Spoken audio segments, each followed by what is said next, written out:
SSC, known for their fine precision crafts, their cloning, and their various genetic and cybernetic modifications. But there's one thing that binds all of those together. They want to be the best at it. The best at whatever field they dabble in. All for the advancement of humanity, of course. And of those fields, one of them is warfare, which is where we get a lot of the chassis, on top of a lot of the other Warrior Next program stuff that came from Seccom. But you see, they found they weren't the best at something. They went over to the early conflicts of Boundary Garden with the Onyx Ascendancy and their Crusader fleet, and they witnessed some of their strange firmament manipulation shenanigans. Their space magic to the hegemony's Eldritch math. Paracausal in two different ways. In fact, it wasn't just the Onyx Ascendancy they saw messing around with some paracausal tech, they also saw Horus bring out some of their new licenses. And in witnessing these crimes against reality and humanity, SSC thought that, hey, we could do better. Hi, hello, and welcome back to Lancer, our favorite mech tabletop RPG, where today we're covering SSC's most weeby of the bunch, the Mourning Cloak. Not exactly the most weeby. The most weeby in the way that I initially presented it through...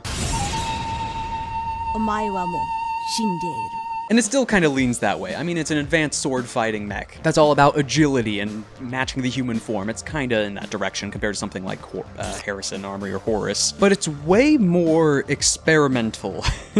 It's way more grab bag. Passion project. SSC only seeing if they could, not if they should. In fact, that's just been crossed off the list. Because the Mourning Cloak is jammed with so many experimental systems, there's multiple parts of the license that you need to be examined by SSC officials to make sure that you're still... stable. Multiple systems aboard the license and parts of the core chassis are dangerous to the user and anyone just witnessing it or in proximity. And all of it, SSC beginning to dabble in these fields. Again, the Mourning Cloak is a very advanced new license, messing with a lot of advanced tech in the hegemony. Like the edge, the fringe of the sciences currently. And all this still being tied to the fact that it's a Lux Iconic line. You know, some of the high-end goods, the stuff that can be purchased by VIP, high-mana mercenary companies. Or, of course, the baronies. And especially the House of Glass. Oh, those Fulgurites, they're not doing well. But yes, before chatting on some of the other details, our next SSC license, halfway through this column. So, what are we actually covering in this video? We're covering namely the core chassis to begin with, which are its stats, some of its traits, the core power, its mounts. All of that is set on the starting chassis, essentially. Not the one you start the game with, but the one that's the core of the license. Everything else, all the systems and things you get at LL 1, 2, and 3 license levels, all of those can be mixed and matched on any of these other chassis, and vice versa onto the Mourning Cloak chassis. So you can be highly customized, but I mean, if you want the duelist teleporting assassin, you pick up the Mourning Cloak. You then add stuff on top of it after. But yes, that assassin role, this is one of SSC's few melee-focused frames. Meant for similar situations to the Blackbeard, this is the SSC equivalent. Attempted mobility, disabling enemies, manipulating where you are in position to them. IPSN is just good old kinetics with a grapple hook and your arms, whereas SSC is more finicky with teleportation. And not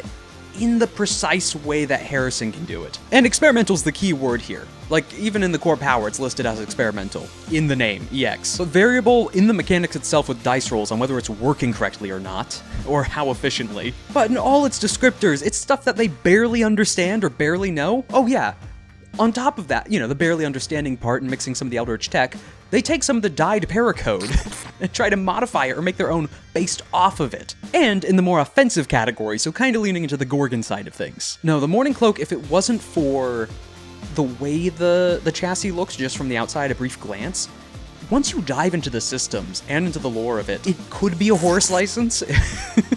But enough chatting about just the generals of the license, let's get into its stats first. As you can see, these are the stats of the Mourning Cloak compared to the Everest, one of the starting frames you get at LL0. The kinda generic standard. All the arrows are in reference to it. And of course, speed and evasion. Yeah, that makes sense for the Mourning Cloak. I mean, already high speed and then you can teleport? This is a very mobile chassis. Very mobile, unless it gets lost. A high sensor range, so it can take advantage of some of that dyed paracode, and a high evasion just because it's fast, and very lean. You know, outside of the cloak itself, hence the Mourning Cloak coming off of it, it's a very small chassis. Like I said, it's the Blackbeard equivalent. It's meant to be a small target to hit. However, it is delicate. Oh man. E-defense down due to all the experimental systems, HP, heat capacity, and repair cap all being down, again due to those very sensitive and delicate systems. This is not meant to take a direct hit. That's what the evasion's for. And that's good evasion. It's 4 higher than the base. Throw on some agility on top of that, you're not getting hit. To some of the other details, the Mourning Cloak is a size 1 chassis, so your standard, with its mounts being a flex and a main aux. You can mix and match on all that. But now we get on to its traits, which the Mourning Cloak only has 2. So for our first starting trait, we have Hunter. This is where it really lines up with your assassin role outside of just the mobility and the other license bits. Once per round, when you hit an enemy with a melee attack, that is isolated, with exception to you, so no one's adjacent to it, you deal an additional 1d6 of whatever the attack is, the equivalent of a sneak attack, or attacking an isolated force. And you don't need to wait for someone to group up and then try to have your allies move out of the way so you can take advantage of this, even though you can. You can just teleport up to them. Next trait is Biotic Components. There's living parts in here. Some you. We'll get to that, but this is +1 on accuracy and all agility checks and saves. The quick reaction time because of your nervous system and someone else's nervous system kind of stretch throughout it. But oh boy, it's core power. So, EX Slipstream module. This is one of the 4 teleporting abilities on the Mourning Cloak, and nearly all of them use a different method of teleportation. Experimental, you don't necessarily get that from the visual, but it is teleporting behind you. Like, or in front of you, or to wherever you're resting next, because it's not the most accurate. So getting into some of the hegemony FTL shenanigan tech, SSC does not have the advantage HA has in their 1 Voladores connection, or potentially more, we don't exactly know. That doesn't mean various groups within the hegemony haven't tried their hand at compartmentalized blink travel, so not needing a gate or an external large superstructure. So briefly talking back into that little bit that would be saved for the license video appropriately, but HA has better teleportation in FTL, within the hegemony at least. It's quite precise and you can manipulate it quite a ton on the license in the ship. Almost more appropriate like tunneling or setting a path. SSC is strapping a near-light drive to a mech and punching a hole in reality that's then flinging it through. Breaking reality for a moment, and then exiting where it wants to sometimes. It's most of the time, because it's actually deployed and sold to people, though usually only trusted to high license individuals. And I'm not adding too much of an exaggeration, this is a near-light drive strapped to it.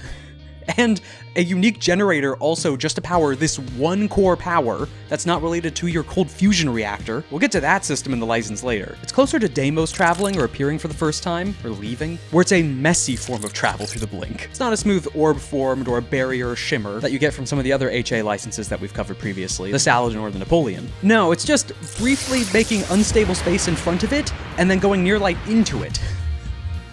And then hopefully it appears where it plans to. This is also not the most stable. As a reminder way back to the IPSN video, I mentioned that the holes were made specifically to withstand and handle blink travel. Because open blink travel, both to just materials and especially life synthetic or organic, is a bit dangerous. So SSC reinforced and managed to make it down to a size category of 1, was the smallest they could make it to still be externally safe for the pilot traveling. However, it does have negative effects and strain on the pilot, the machine, and anyone witnessing this kind of travel, as it just punches a hole in reality in front of it. That's just such a fun part of it that it's not... This is still SSC, it's going for precision, but mechanically as well, this can miss significantly. And yes, you might have noticed, or might have commented, I was wrong, this is not the firmament. That's something else in its license where it can mess around in the firmament. This was just getting lost in the blink, which is still bad due to the mech not being 100%. It doesn't have the same safety equipment of a large interstellar ship traveling through the blink. This is as small as SSC could manage it to still keep you alive when you travel through the blink. There are long-term side effects, as seen with the Fulgurites. But we've talked around it, onto the actual mechanics. First off, with a passive blink space jump. This is your bread and butter teleport. You can use this whenever. It's built into the core chassis. It takes a full action and then you roll 3d6. The number rolled is the number of spaces you can teleport to, up to and within. You don't have to go at the max range. You can also ignore line of sight. You're teleporting, you're going through the blink, you're bypassing reality. However, when you're calculating your jump, if there is something occupying the space you're heading to, the jump fails, and you don't actually go through with the travel. As it's charging up, it just stops. Then we have, if you roll the same number on all 3 of those d6s, then you're lost in the blink. Not for a round, not delayed, not stunned. You are gone off the battlefield. You just don't appear anywhere immediately and nowhere near where the fighting was, potentially. It's not until your group next rests that you appear nearby. Not even immediately next to them. It's not, oh good, I found you. Just you happen to appear close to the position of the rest of your party for convenience sake. Because when it comes to the lore of the chassis, there's nothing really anchoring you to the party. You could just appear somewhere else. But this is the lost in the blink. If it wasn't for the blink not acting exactly like the warp, it would be nearly one-to-one how the Imperium uses warp travel. Open up this doorway, punch a hole in reality, and then just ram the ship through it. But now for the active part of the core power, stabilize singularity. Because yes, this is not powered by the fusion reactor. This is powered by an artificial singularity aboard the chassis. So this is activated as a protocol at the start of your turn. And for the rest of the scene, when you boost or move normally, it counts as teleporting. Whenever you just normally move, you don't need to use an additional special action or the blink space jump. You just consistently not even zooming, teleporting around the map. Teleporting around the battlefield. This is where that 5 base speed comes up, and then throw on some more agility. You have a good solid distance of teleporting for an entire scene. Not to mention, outside of combat, you're just teleporting around for a few minutes, unrestrained and not being flung into the blink space lost. No, it's a fun one. It's a fun core power.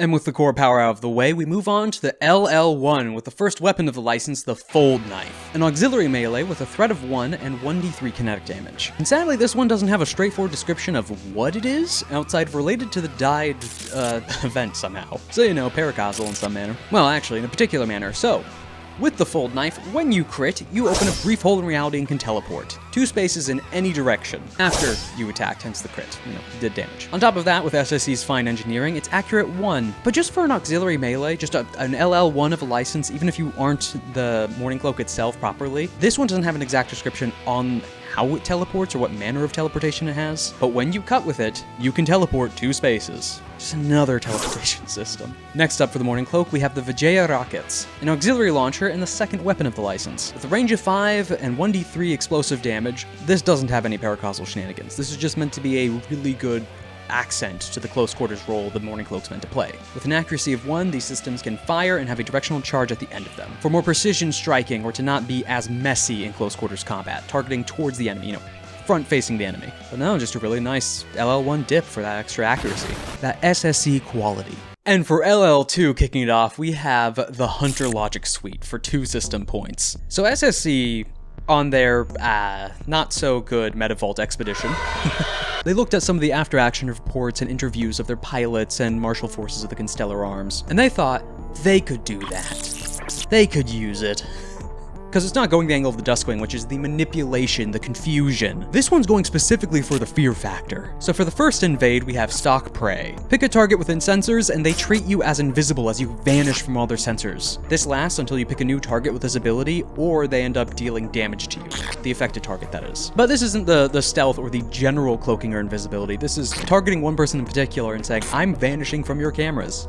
Good luck finding me. As the namesake, you're stalking your prey. Next is more of the Gorgon angle with Terrify, which before actually getting to the mechanics of it, I'm gonna more talk about the specific flavor text. So constructed from the dyed paracode, the first half with Stalk Prey being more the confusion angle, when it comes to Terrify, this is the mimetic angle. They've created their own adaptable mimetic code, which affects both machines' synthetic life, you know, MHP's AI, homunculi, and of course biological life. It is specifically making you, your mech, your chassis, you the pilot, look more monstrous in the eyes of every sensor, biological or synthetic, becoming the deepest fears of whatever poisoned sensors are perceiving you.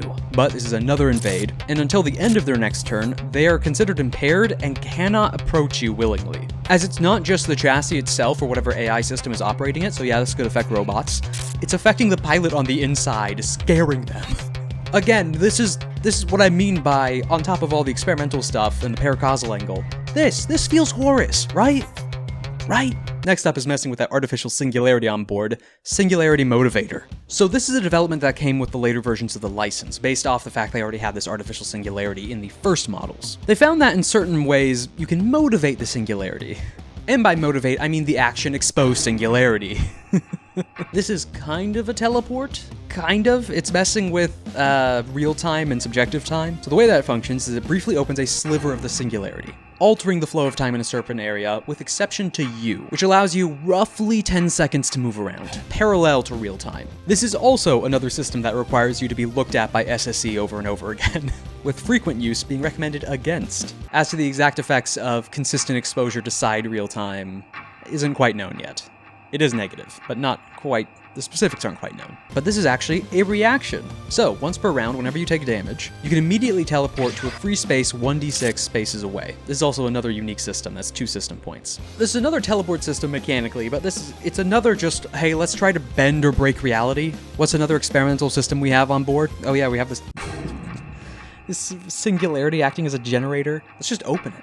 Break relativity for a second. And we're still not done with the ridiculousness. With LL3, we have the variable sword. Not as reality-breaking shenanigans, but definitely the sci-fi kind. So it's a main melee weapon with a threat of 2 and a solid 3 kinetic damage, with accuracy 1 lining up with the rest of the weapons and SSE quality, and also on a crit, dealing an additional 1d6 damage, which stacks with Hunter. As a reminder, when I talked about any of the damage on any of the weapons, you have that trait. So one of the better case scenarios for the variable sword with just this license is flat 3, 2d6. So to what this sword is, this is a molecular blade. Cannot be perceived by the naked eye, it is so thin. Reinforced and held in place by a magnetic field at the base of the blade itself, it is made for precision cutting.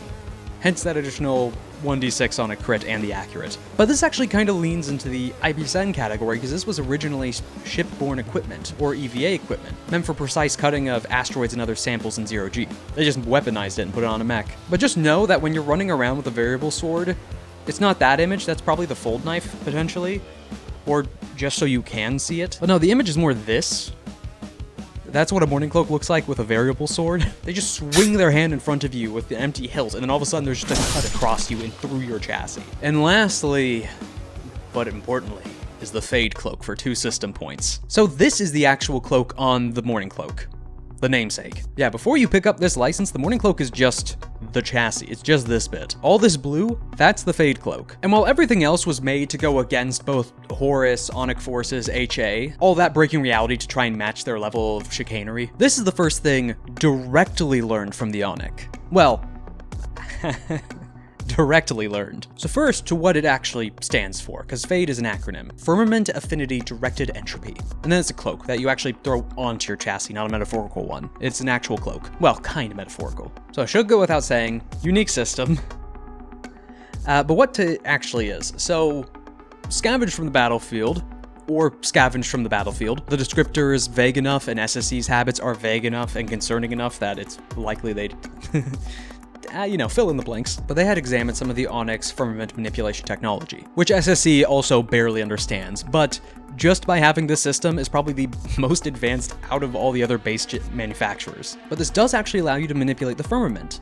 You can kind of fade in and out of it, back into real space and the firmament space. However, it's not perfect. It's not like the slipstream module. It's not a teleportation or directly sending you there, not always. To the point that even in the middle of battle and mechanically, it's finicky on whether it functions properly or not. Round to round. But before getting on to some of the better parts about the flavor of this, we'll talk about the actual mechanics of that fading in and out. So first, it's a quick action to actually enable, and you become intangible, so you can't actually interact with or be interacted with in any way. So damage, actions, hacking, kind of become ethereal. And you can actually move through things. You can't stop in them because you're kind of that rough in-between of reality and the firmament, but you can move through them and pass by. So outside of combat as well, anyone with a Fade Cloak can just be going through walls. Another terrifying thought if you ever go against a Mourning Cloak for some reason. Again, that mech assassin. However, the experimental part of it. So, at the start of your turn, roll 1d6. On a 4+, you stay shifted into the firmament intangible. On a 3 or below, you end up back in real space for that turn. Until at the start of your next turn, you can roll again to see whether you stay in real space or you can go back into the firmament, as that cloak itself begins to warp and bend to try and hold your mech and you into the firmament itself, cut you off from reality. This is also active for the rest of the scene or until you stop it as a quick action. And yes, it's a unique system, but not limited. So even if the scene ends or you end it as a quick action, you can always just activate it again. Hence why I brought up the out-of-combat example of fading through walls. You have this on command, mostly. Not continuously on command, but when you activate it, you do. But onto more of the specifics around that cloak and its use and the experimental nature. So this is brought up as semi-organic. Yes, there's already the biological components of the chassis itself, which, depending SSE, we don't get an exact answer. See, okay, a lot of the other SSE chassis have things that enhance agility. These are either just fine-tuned components, better neural bridge connection. This specifically mentions that the components are biological. The whole Flashpoint mission in the SSE section of the main book is about kidnapping someone from the Onyx Ascendancy, who can manipulate with the firmament. So the general idea is, they did take someone and cloned some of the material from them, or they couldn't do that, so they harvested the material from them. Or both, and then they just cloned it after. Your pick. So that's a bit vague on whether that's also you cloned into it or just other living components for the flexibility or the smaller chassis and frame. But when it comes to the Fade Cloak, that is partially you. That's actually a cloned version of your nervous system mixed with some onic DNA stretched out across the cloak. Yeah, those bits there, that's your artificially extended nervous system. Yes, it's hooked up through the neural bridge. Biological components, that's also directly connecting. That weird leaf texture to the cloak, that's a nervous system. That's a nervous system. Those are nerve endings. Because that's what the manipulation is, because to even make this in the first place, like NHPs, this has to be made and delivered to you physically. This cannot just be randomly printed. And it requires a bit of your genetic material to then be modified, cloned, and then built into it.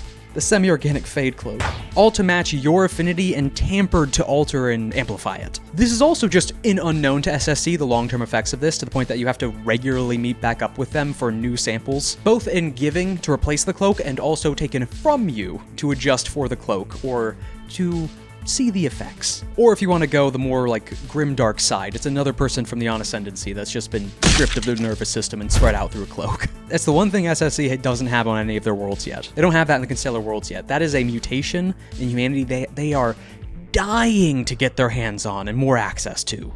And to actually prove stable. They haven't been able to do that yet, even with the bits they do have. But that was the Mourning Cloak, the teleporting, breaking reality assassin mixed with a nervous system as its cape. It is some of the worst parts of SSC in the best way, all turned towards breaking reality and violence. Again, this is the SSC equivalent to the Blackbeard, where the Blackbeard was meant to get past Pirates and Kessler Syndrome and to move around in 0G. The Mourning Cloak is to get past all the reality-bending shenanigans by breaking reality itself and getting next to you. Because this is a hunter, this is an assassin, this is a killer whose pilot is physically spread throughout and over the chassis. This is not for the faint of heart. This is not for the mass-produced line of infantry. This is for the crazed soldiers at the cutting edge of tech to be a weapon, to be a killer, to be a destroyer. Not to blow away a mountain, destroy numerous coordinates, not to cut through or tear apart your armor with chains. Nothing close to that crude. This is a killer that won't let reality stop it from getting to you.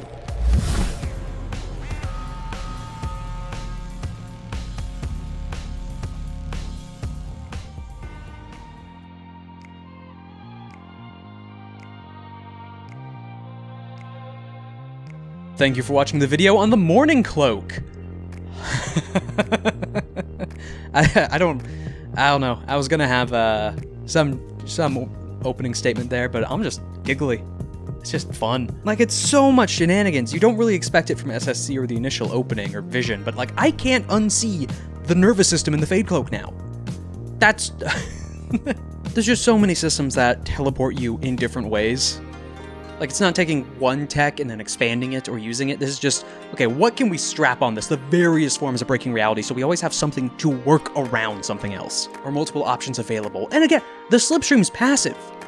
You can just keep doing that as actions. You don't need to wait or use a core power. You can just keep doing that. And then if you do use the core power, it's every booster movement. And also to be the Blackbeard equivalent, just actually looking for the role it was made to perform. Kind of Blackbeard, roughly equivalent. It's a fun comparison though, and gets the idea across of this is coming after you. But anywho, thank you for watching the video, a thank you to my patrons, and have a nice day.